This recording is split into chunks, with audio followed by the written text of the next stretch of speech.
வணக்கம். நான் சுபவீர பாண்டியன். கடந்த ஜனவரி மாதம் 19ஆம் தேதி பெங்களூருவில் கர்நாடக பிராமண மகாசபாவில் பேசிய காஞ்சி சங்கராச்சாரியார் பிராமணர்களுக்கு நான் சில அறிவுரைகளை சொல்ல விரும்புகிறேன் என்று சொல்லி கூறியிருக்கிறார். அந்த அறிவுரைகளை நாம் கவனமாக கேட்க வேண்டியிருக்கிறது.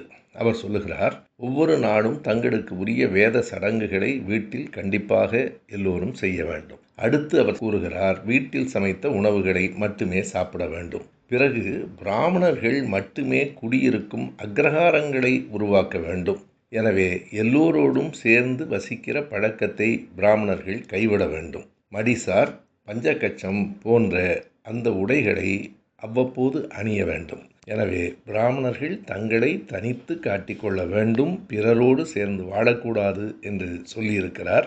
இது இந்திய அரசமைப்பு சட்டத்திற்கே எதிரானது. உலகம் முழுவதும் மிக கடுமையாக எதிர்க்கப்படுகிற இன ஒதுக்கல், அபார்த்தீட் என்பதற்கு இணையாகவே சங்கராச்சாரியாரின் பேச்சு அமைந்திருக்கிறது.